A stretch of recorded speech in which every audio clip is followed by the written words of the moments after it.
Look, Bumble knows you're exhausted by dating. All the must not take yourself too seriously and 6'1" since that matters. And what do I even say other than hey? Well, that's why they're introducing an all-new Bumble with exciting features to make compatibility easier, starting the chat better, and dating safer. They've changed, so you don't have to. Download the new Bumble now. I think we always have images of summertime being this like really relaxing thing, but then it gets here and it's always so much more busy than we ever anticipated. You're trying to pack all the fun in that you can. Summer is short and it can feel a little crazy. And we say this all the time. If it only took hearing an episode one time to digest and synthesize and understand everything, then no one in Lynn's or my family would have any anxiety whatsoever. And I wouldn't have a job. That's right. So it takes practice, and we are recasting some episodes for our summer break that we think are really critical to listen to more than once. Maybe some time has passed, your kids are at a different stage. If you listen again to these episodes that we have chosen for you, you're going to get a new and different aha moment. And join us for season 7, which starts in August. Let's just predict step by step what's going to happen when your worry shows up. And you can say to your older child, the thing that we really want to pay attention to is that your worry wants you to avoid. It wants you to stop. It wants you to run away. I am telling you to do the opposite of that, which can feel really difficult, but let's practice stepping in. And you can even say to them, how can we sort of put our toes in the water? What would be a conversation that you could have? What would be something that you can do that, as weird as this sounds, makes the worry show up so you can practice handling it? Welcome to Season 6 of Flusterclux with Lynn Lyons, where we talk about a family's anxiety and all the big feelings, too. We tackle the serious stuff without being too serious, and I'm your co-host, Robin. I'm Lynn's sister-in-law, and I'm here to ask your questions. And I'm Lynn Lyons. I'm an anxiety expert, speaker, mom, and author, and I've been a therapist for over 30 years. Parenting can be a flusterclux, and I'm here to help you find your way. I'll give you concrete steps to take and the words to say. So, Lynn, I've never been a patient of yours in your practice, even though I've certainly taken advantage of your advice in real life. One of the things you talk about, though, with your clients is the importance of a family's homework. Yep. What homework might be a good thing for our listeners to be thinking about that they could do at home? Yeah. And I think when I talk about homework, it's really about practice, because when we're dealing with fears, when we're dealing with worries, when we're dealing with anxieties, if you don't do things, you're not going to get anywhere because the brain learns experientially. What we're going to talk about today is how in the course of your parenting, and summer is a really good time to experiment with this and to practice this, how do you help your kids with their fears, with their worries? This is really like a do-it-yourself exposure practice that I'm going to talk about today, because people really do want to hear from me sort of the step by step. And it really is about consistency, and it's about doing. Let's talk about handling fears. They could be little fears, normal worries. They can also be those big fears that kids have that prevent you from doing things. Let me just break it down a little bit. Let's just talk about, for example, if you have a child that you know has a known issue. So, for example, they're terrified of bumblebees or bugs, so they won't go outside. Or you're trying to get them to do swimming lessons and they're really afraid of getting in the water. Or you go on vacation, you're at an amusement park, and your child is terrified to go to places where there are a lot of people. Maybe terrified is too strong a word, but you're feeling like, oh my gosh, let's gotta do this thing, or come on, it's just a bug, or you need to learn how to swim. So what do you do in that instance with your child on your own? What can you do? First of all, there's gonna be some pre-work, right? This is what I call front loading. You have to explain, not in a gazillion words, but in concrete terms, you have to explain, here is what happens when your worry shows up, is that you are setting an alarm off in your brain, and you are really reacting in a way that your poor body thinks, this is an emergency. So we have to retrain your brain. And the way we're going to do that is we're going to step into situations and it's okay if worry shows up. Now, let me just say parenthetically, what if you're dealing with this with a 3-year-old, right? Or a 4-year-old? You're not going to have this conversation about, listen, you've got this part of your brain that may be too much. But what you can say is, I know that you feel scared when we do this. I know that you get worried, but we're going to practice handling those big worried feelings, right? So you're going to step into it. You're going to give them some indication that this is something that you're going to practice with. So it's not just in the moment. It's setting the stage. It's doing some preparation. Don't talk too much. Don't go over and over and over. Just put it out there. This is something that we're going to do, and we're going to do it together. You want to be supportive and encouraging. Remember, anxiety is anticipatory, so you don't want to build it up like it's a big deal. I want you to be nonchalant about it. This is what we're going to do. So that's the first thing that you're going to do. The second thing that you're going to do is that you're going to do role playing, and you're going to make it a little playful. So let's just take the example of bugs or bumblebees. Say that you've got a little child or even an older child who's so afraid of getting stung by a bee that they won't go to their day camp, they won't go to the pool, they won't even go outside, they won't go in your backyard. Get something to practice with. It doesn't have to be a little pretend bee. You can use a marble. You can use a Tootsie Roll. I don't care what you use, but you're going to practice what you're going to do and how you're going to get closer to this thing, and how you're going to help your child manage the feelings that show up and hang with it. If it's a bumblebee, we don't have to go up and hold the bumblebee. You don't want to touch the bumblebee. You just want to get in proximity of it. Practice, for example, putting the fake bumblebee on the kitchen table and then walking by the kitchen table.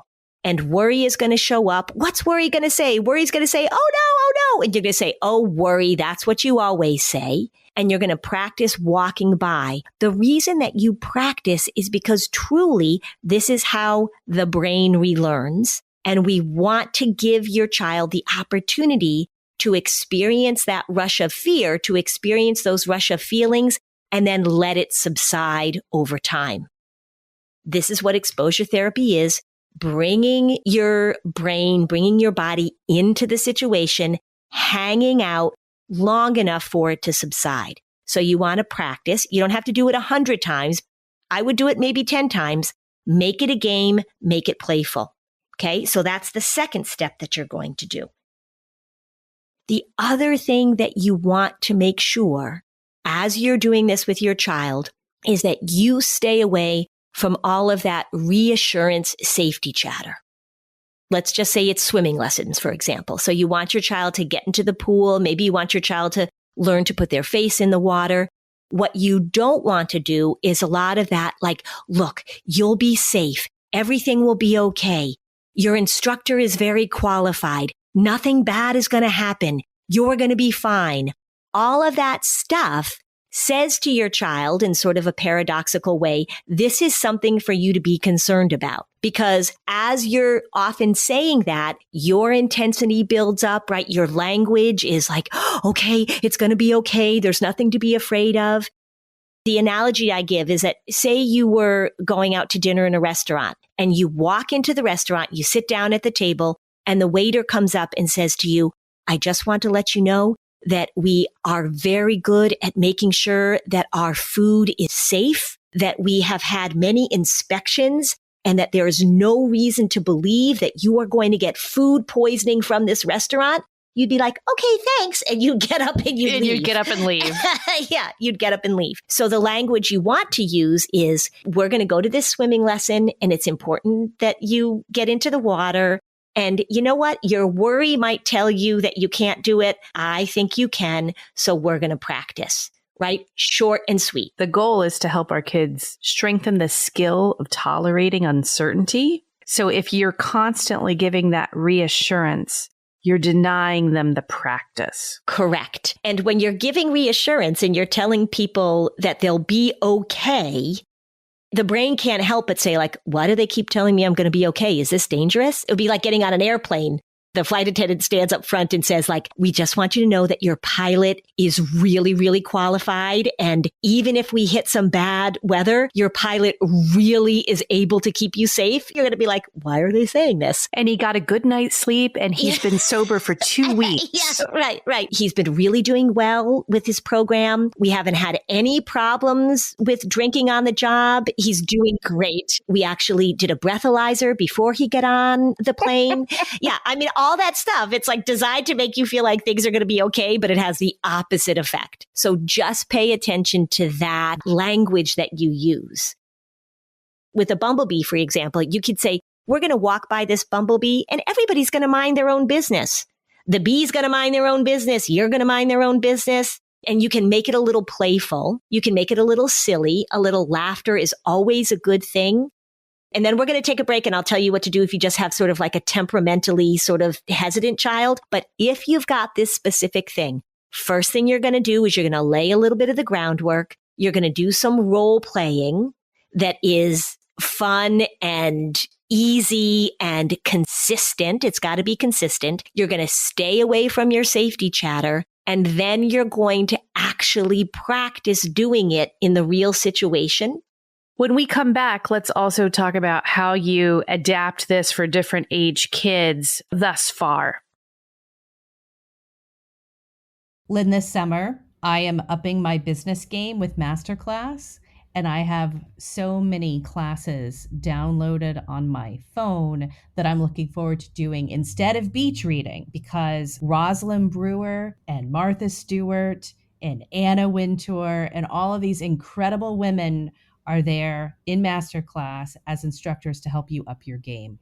Oh, and the woman who did Spanx. Sarah Blakely. So with Masterclass, you can learn from the best to become your best. Masterclass is the only streaming platform where you can learn and grow with over 200 of the world's best. And they're adding new instructors and classes all the time. For just $10 a month, an annual membership with Masterclass gets you unlimited access to every instructor. And you can access Masterclass on your phone, computer, smart TV. And I also love that you can download it in audio mode for those long car rides. Classes really make a difference. 88% of members feel that Masterclass has made a positive impact on their lives. So they have a series on gut health that gives you such concrete information. If you're somebody like me who really wants to pay attention to how your nutrition and your digestion and all of those things work together, that has been an incredibly helpful series for me to listen to. Every new membership comes with a 30-day money-back guarantee, so don't wait another moment to start your learning journey with Masterclass. Right now, our listeners get an additional 15% off any annual membership at masterclass.com/fluster. That's 15% off at masterclass.com/fluster. masterclass.com/fluster. Liquid IV. I really do. Just before we started recording, I went to my refrigerator, got my big glass of liquid IV that's always sitting in there, and I gulped it down. I have trouble meeting those hydration demands that you see all over the place. This is making it super easy. I feel like it is a delight to drink liquid IV to keep myself hydrated. And now that summer's here, I am going to keep taking it to the gym. I'm going to take it on my hikes. I'm going to make sure that I always have a supply on hand. It just is really a game changer for me. Yeah, it's true. It's just one stick of liquid IV delivering superior hydration to water alone. It's 3 times more hydrating than the electrolytes of the leading sports drink. Plus, it's got 8 vitamins and nutrients, and it's hydration for endurance, mental clarity, and overall well-being. They've got 4 delicious sugar-free flavors. I love the lemon lime. I also am totally digging the raspberry melon. It's a 0 sugar hydration solution. It's got no artificial sweeteners. It's clinically tested. It hydrates more than water alone. It's just terrific. You can even pair liquid IV flavors with your summer activities. So you could take sugar-free white peach to the pool for some sunbathing. Liquid IV is a must-have for your bag of summer necessities. So turn your ordinary water water into extraordinary hydration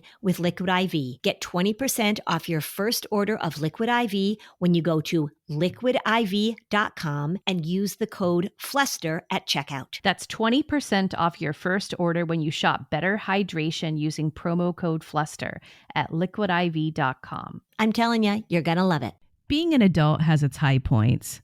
Like, you could eat ice cream every night for dinner if you wanted to. Yeah, Seinfeld has this thing. When you turn into a grown-up, you can eat anything you want anytime, and you can ruin your appetite. But it's not all fun. You also have to do your taxes, and you have to figure out what's for dinner every freaking night. You have to make doctor's appointments too. And for that one, there's ZocDoc. It's the healthcare app that makes adulting that much easier. I think it makes parenting that much easier too. That's right. ZocDoc is a free app and a website where you can search and compare high-quality, in-network doctors, choose the right one for your needs, and click to instantly book an appointment. We're talking about in-network appointments with more than 100,000 healthcare providers across every specialty, from mental health to dental health, eye care to skin care, and much, much more. ZocDoc appointments happen fast, typically within just 24 to 72 hours of booking, and you can even score some same-day appointments. Kids during the summer, oh my gosh, they are falling down. They are getting bee stings. There are a lot of ways that you can use this app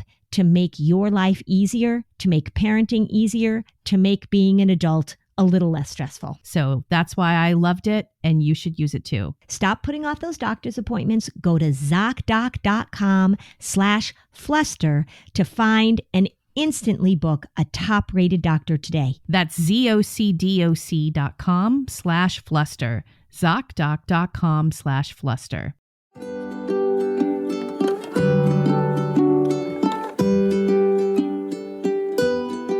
Okay, we're back. Okay, so now you've got this plan. Now, what if your child is older? What if you're dealing with a teenager issue, for example, like maybe going for a job interview, or they're taking driver's ed, or they have to order in a restaurant, right? Things that older kids have difficulty with.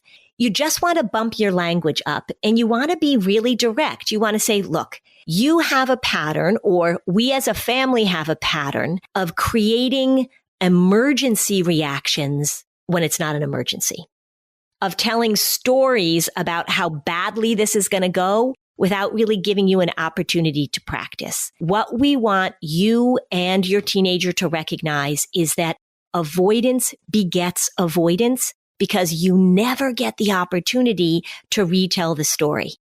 With an older child, same thing applies. We're going to lay the groundwork. Maybe we're going to do some role playing. So say you have a child who's having difficulty speaking to adults, or it's time for them to go to a new place or do a new thing. It may be driver's ed. It may be a job. You can do some role playing with them.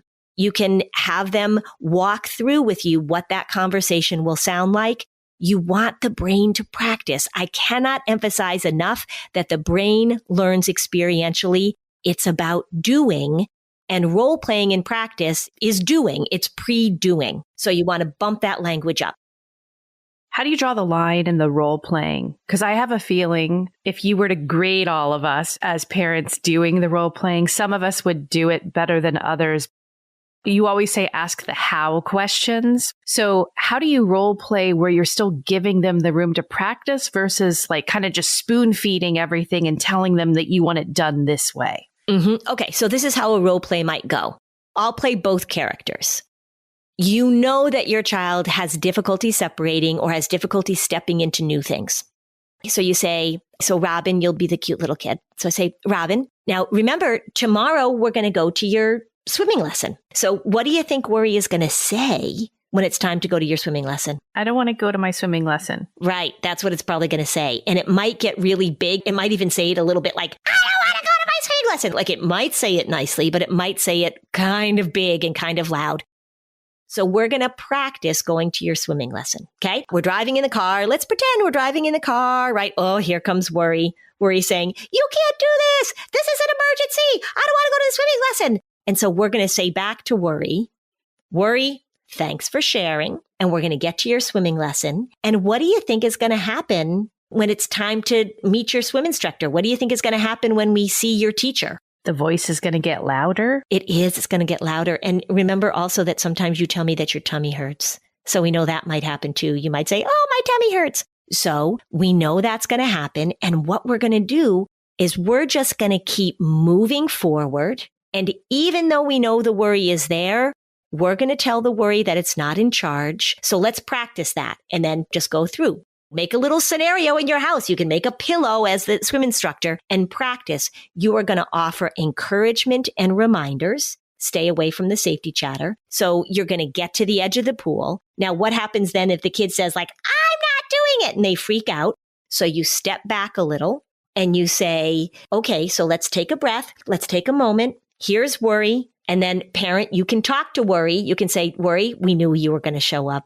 We knew this is exactly what you're going to do. So now we're going to step forward again. Parents, you can say to your child, this is called exposure therapy. And what we're doing is we're retraining your brain. We're practicing doing this thing. So let's think, how could we practice right now? Okay. Sometimes it takes more than one practice. I wish it were so easy that if you have a child that was afraid of swimming lessons and then they'd, yay, jump in the water. I don't think that's very common. How can we practice? If you have a little child, you are taking it a step at a time. You are being consistent. You are being encouraging. You are keeping yourself vanilla ice cream, right? You are keeping yourself very even, and you're just going to keep working at it. It is not helpful at all if you start to panic, if you start feeling embarrassed. Oh my gosh, my kid's not getting in the swimming lesson. What am I going to do? They're supposed to be doing this. You also really want to avoid saying things like, it's really important that you learn how to swim because it's very dangerous if you don't know how to swim. Anything like that. Give yourself a little patience, a little encouragement as well, step by step. You're going to do the role play. You're going to use that language. The other thing you can do with a role play too is you can switch roles so that your child is now playing the parent or the swim instructor and you are playing the scared child. They have fun. They like doing that. All of that is really helpful. If you are dealing with an older child, you want them to go to their driver's ed or you want them to be able to assert themselves. They have to have a conversation with somebody. Same thing. Practice the conversation, name the worry, and then say, let's just walk through this and let's just predict step by step what's going to happen when your worry shows up. And you can say to your older child, the thing that we really want to pay attention to is that your worry wants you to avoid.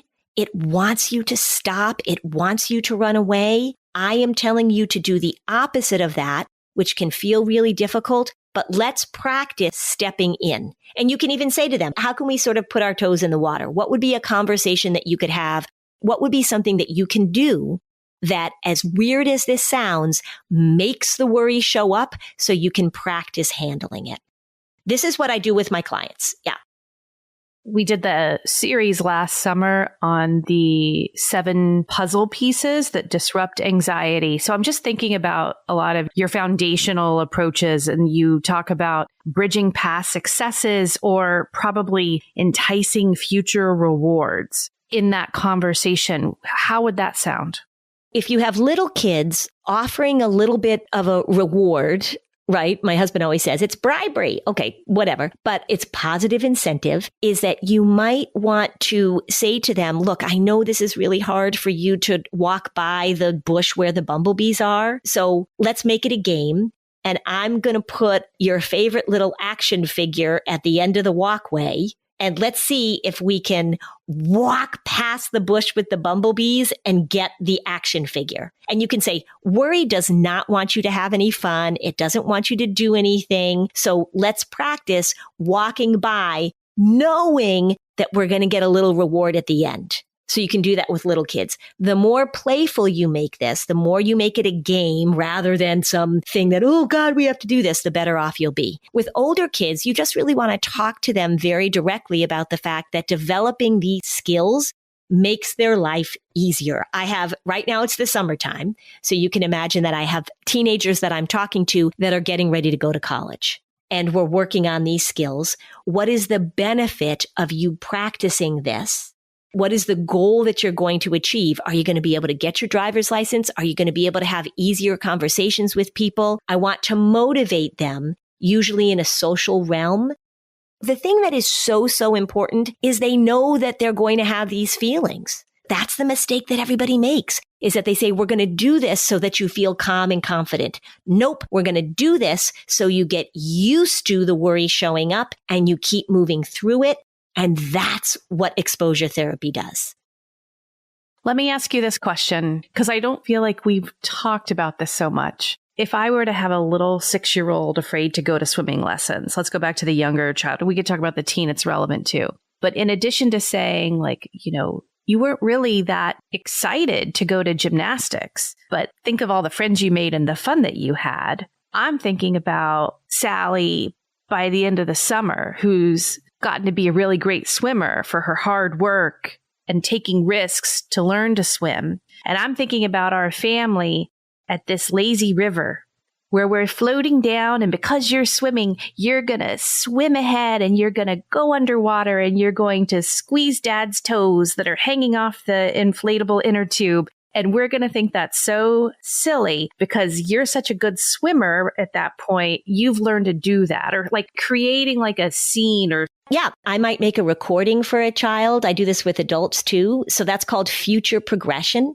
So you are predicting for the child and you are helping their brain imagine what it's going to be like once they've acquired this skill or once they've been able to move past that. So that's absolutely something that you can do. You can write a story, you can tell a story. Recording things on your phone is really helpful. So if the child hears their own voice.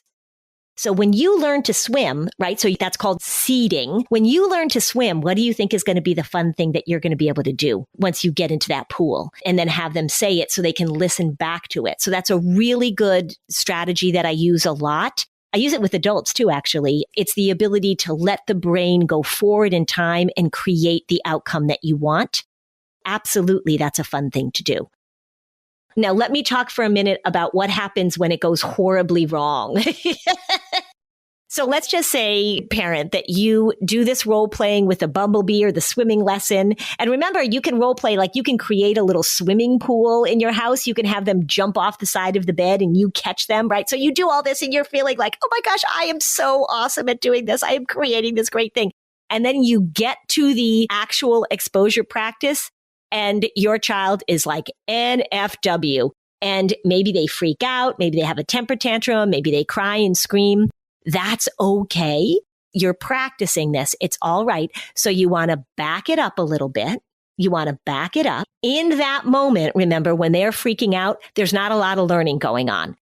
Just take your time. Maybe you want to take a break. You say, let's go over here for 5 minutes. Movement is really helpful. So if you have a child that's really freaking out, that means that their energy is up because they've gotten that little shot of activation. So you can have them move around. That's okay. And then give it another try. The best outcomes with this are when you give yourself room to practice, that you start with big hopes and low expectations. You know what I mean? Like you're like, we're going to be able to do this. And we know it's going to be tricky. But let's go back because you've pulled the child at the swimming lesson. All the listeners, including myself, were like, wait, what do we say? Pull the child over to the side of the pool because it did not go well. And you say, like, let's take a break. What are the words next? You might say, okay, so we knew worry was going to show up, didn't we?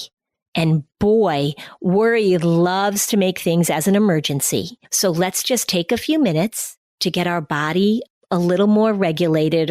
I very rarely say, let's calm down, right? I just don't like that language. But let's take some time to get our feet back under us. Let's take some time to get our thinking brain back where we need to be. And maybe let's watch a little bit. Let's see what the other kids are doing. Let's see how it's going. So let's take a few minutes to watch. And then we're going to try it again. So you let me know, right? In a few minutes, you let me know. We're going to try it again. And then you might even ask them, what do you think we can do this time? What do you think we can do? Can we walk to the edge of the pool? Can we sit on the edge of the pool and put our feet in? I went through this with one of my nieces who was afraid to get into the water and she wasn't doing her swimming lessons. So I sat on the edge of the pool with her. I got into the water and I said, what's your worry going to say? And we talked about it. And I said, let's yell loud at the worry. And we yelled at the worry. She's actually like 20 years old now. So this is when she was really little. And we acted it out sitting on the side of the pool. And then I took her into the water with me and she's like wrapping her arms around me. And I'm like, let's yell at that worry, like worry, knock it off and rah. And we just played and played and played. I let her wrap her arms around me and hang on to me. That was okay. And we just took it step by step by step. What I kept modeling for her was that I wasn't intimidated by her worry. I wasn't intimidated by her fear. I knew exactly what was going on. I stayed playful. It's just step by step by step, right? So it maybe you say to your child, okay, so we're going to hang out at the pool. What do you think we can do that's going to show worry that worry is not the boss? And see what they come up with. And if they say, I don't know, or if they say, I'm leaving, you say, oh, of course worry wants to leave. You just repeat that question. What do you think we can do that can give your brain and your body a chance to learn? What do you think we could do? Hang in there. Take your time. One of the times when people are working with their kids on a fear or they're working with them on this hesitancy, when the clock is ticking, when you as a parent feel a lot of pressure that you have to get it done, things don't go very well. I was just about to say that. I was about to say, give us a pep talk, because like you said, sometimes parents' feelings start interfering with the ability to help the child because you're embarrassed in front of the other parents that you've got, in air quotes, that kid, right? And then that makes things challenging for you. The kids pick up on your discomfort. Let's talk about that when we get back, of how do we learn to sort of be there and keep our focus? Hey, Flusterclux listeners. This episode is proudly brought to you by Low Vie, an award-winning hair care line founded by the fabulous Jennifer Aniston. You know, hair so iconic, it needs no introduction. We put our hair through the ringer, don't we? I mean, I'm old. I dye my hair. I blow dry my hair. I want my hair to look good. We have stress that impacts us. We're aging. The list goes on. And over time, it takes a toll. After I use these products one time, I am not kidding you, my hair was so soft. It was so shiny. It looked great and it smelled fabulous. Unlock Jennifer Aniston approved hair at lowlavie.com. As our loyal listeners, you'll get an exclusive 15% off your entire order when you use the code Flusterclux at checkout. That's 15% off your order at LOLAVIE.com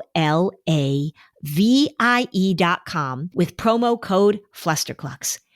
Please note that you can only use one promo code per order and discounts can't be combined. After you purchase, they'll ask you where you heard about them.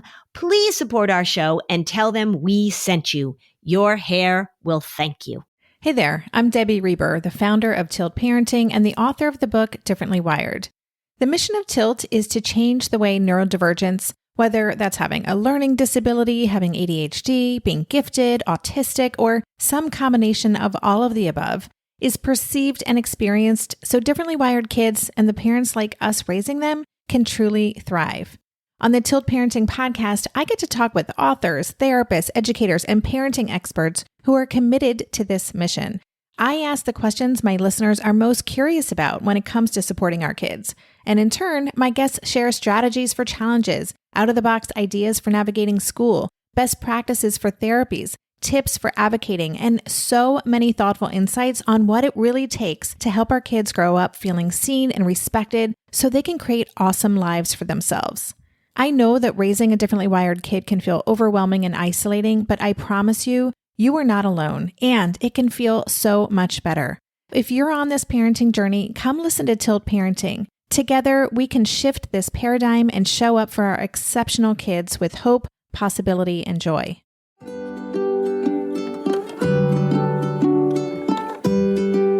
Okay, so now back to the show.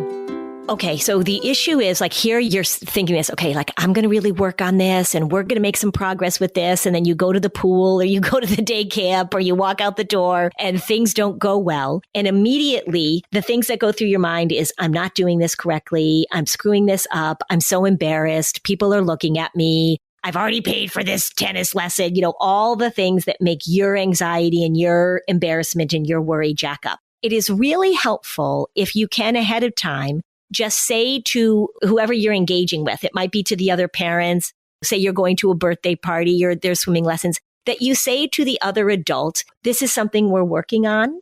And so this could be a little tricky at first, but we're working on something. We got this. So let the other parents know that you have a plan, like sort of flaunt your expertise a little bit. Like, yeah, we got this. We know worry is going to show up and we're working on it. We're doing a little exposure therapy here. So pay you no mind, other people. Just sort of put it out there so that people are watching you do this and they're like, oh, look, she's got a plan. Or, oh, look, she knew her kid was going to freak out. And then that way it takes some of the pressure off of you. Oh, that's great. Yeah. And then someone else might say, if you say, we're working on a little exposure therapy and we're getting comfortable, getting uncomfortable. Yeah, Someone would be like, do you listen to Flusterclux? Yeah. Oh, really? You're doing that? Oh, how did you know what to do? Oh, well, we listened to this episode on Flusterclux that really helped us walk through. So I think sort of one of the main messages with this is that it takes time and it takes practice. And what happens when I'm working with families or when I'm giving this information to people is that they have the expectation that they're going to go and do it and it's going to go great. I'm working with a family now. It's a teenager and I've met with the family one time and the mom has already emailed me that, this isn't working.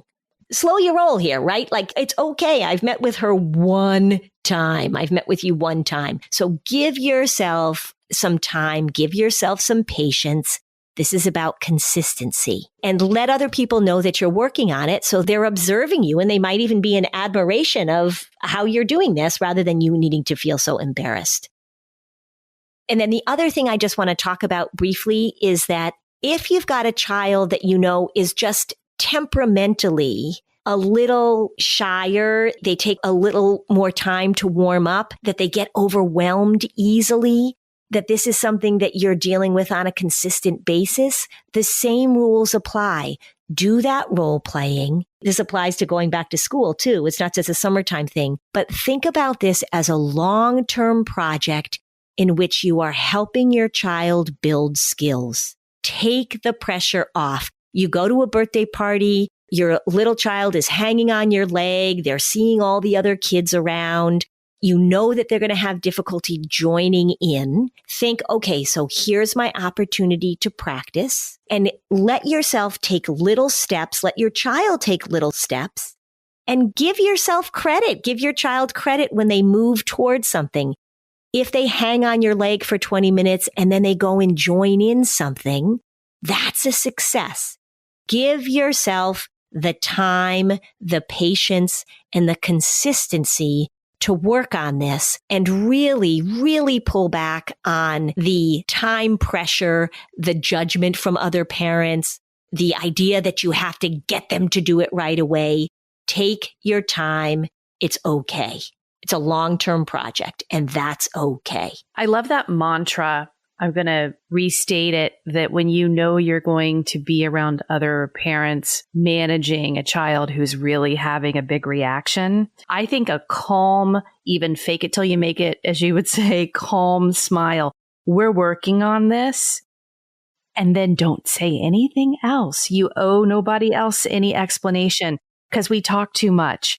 We do talk too much. Yeah. If we just learn to say that, make eye contact and smile, they will back off and they will not be judging. They know you've got the plan. And I think that's a really helpful thing to just pull out of your back pocket. Yeah. And I think it's important to just emphasize that when we're dealing with this, in general, people talk too much. Too much instruction, too much language, too much. An example might be, say you're trying to get your child to get into the swimming pool. You can say to them, let's just sit together on the edge of the pool and dangle our feet in the water. And let's just sit here for a few minutes and we don't have to say a thing. And we're just going to let our brain get a hold of this a little bit. Let's just sit together. right? And you're modeling that for them, that we can sit even in silence or you can talk about something else, but just take the intensity down.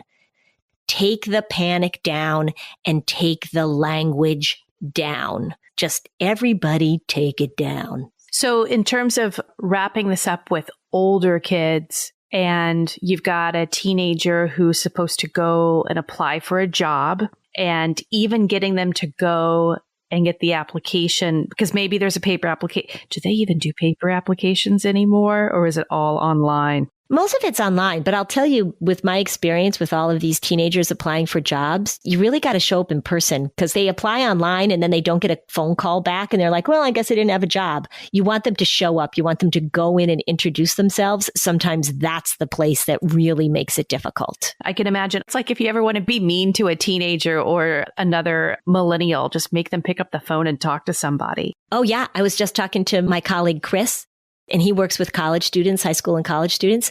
He says that none of his clients will call him on the phone. They absolutely will not have a phone conversation, which is interesting, isn't it? So you were saying they refuse to do it. We get to the place where they refuse to do it. That's a hard place to be. Passivity beats me every time. No is the calling card of anxious avoidance. Nope, not going to do it. It means that with older kids, just like you were saying before, Robin, we want to put the carrot in front of them and get them to sort of recognize that this is an important skill for them to develop for their future. If you have a kid, and look, I'm talking about do it yourself. If you've got a kid who's refusing to go to school, who's refusing to leave the house, who's not engaging in what we would say the normal activities of an adolescent developing, then that's when it's time to sort of call in professional help. You need some more coaching. The do it yourself stuff is really helpful. If you're with somebody, you've got to be doing stuff between appointments. And it's also good when you see these things sort of showing up, but they're not full blown problems that, particularly with a teenager, you're really concerned about. It's hard to do it yourself with a teenager. Even they may have been doing this avoidance thing for years and years and years. That may mean you've got to call in the professional help for sure. That's a great point. When is do it yourself appropriate and when isn't it? Correct. Yeah. Think of an electrician, right? So there are some do it yourself things that you can really do in your house with electricity. And then other times it's really important to call in a professional. Yeah. Same thing. Yeah. The plastic light plates I will change, and I will change light bulbs. Mm-hmm. Everything else, call the professional. I can reset and unclog my garbage disposal. Oh, yeah. No, plumbing, I'm a little more handy. Oh, plumbing. Well, something went down my bathroom drain the other day. Not anything really important. It was just like a little cap of a cream. So using a small pair of scissors, some chopsticks, and this broken metal like kebab thing that I found in my drawer, I was able to extract the little cap, which I really felt like I could be a neurosurgeon. Like it was a delicate operation. It was like that game Operation, that we used to play. Yeah, with really big tweezers. Yeah, really big tweezers. But I used the tools I found in my messy silverware drawer, and I successfully performed the operation. If you were a child of your brother, my husband, you know what he always says to the kids, his little refrain? Well, that's being resourceful. Yes, I was very resourceful. And I'll tell you, I was patient. I was encouraging with myself. It took a few tries, but I got the little cap out of my sink. So there you go, people. A little inspiration for you.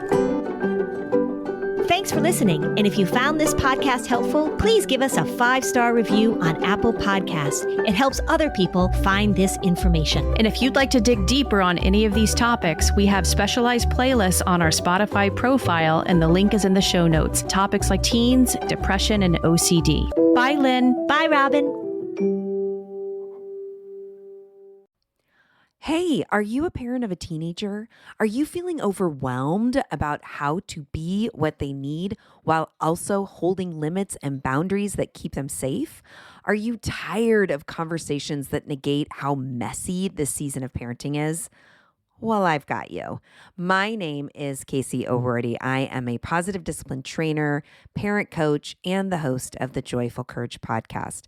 Every week, I come to you with an interview digging into tough topics with experts I trust and solo shows that go deep into the personal growth and mindset needed to raise teens in a way that grows them into confident, capable, young people. I am not afraid of getting real about the intersection of conscious parenting and the teen years, while also bringing in vulnerability, humor, and lightness. I'm walking the path with you and honored to serve. Listen to Joyful Courage on Apple Podcasts, Spotify, or wherever you consume podcasts.